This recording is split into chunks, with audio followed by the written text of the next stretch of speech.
it's too new and complex, which is why everyone thinks it's a scam, which is why everybody thought the internet was a fad.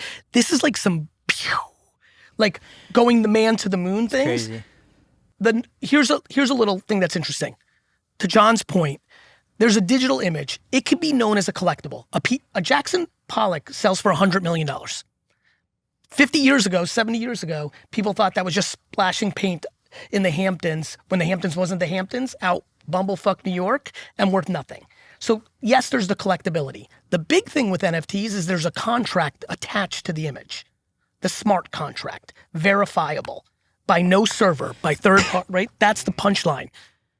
What you put in that contract is what's interesting. So for example, with VeeFriends, I knew I was launching it super early.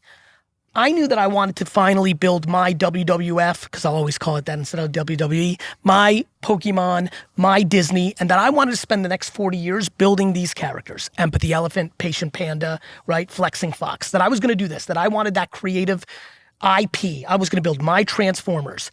But because I knew it was so new, I decided to put in the contract that it's also a ticket to 3 years of VCon, which is like a South by Southwest, Davos. It's gonna be at US Bank Stadium in Minnesota, May 19th to 22nd. Ridiculous lineup of speakers, right?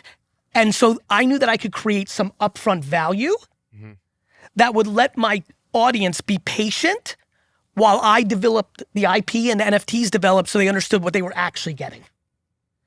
So when you say, hey, we got a crazy audience, which everyone's aware of, what are they gonna get besides the flex? A, let's not demoralize the flex. Yeah. Many people, we don't razz on Kith or Palace or Fear of God that they're delivering you a hoodie for $150 that delivers the flex. We actually think that's phenomenal, and I do. It's how communities are built. So there's like, that doesn't need to be demonized.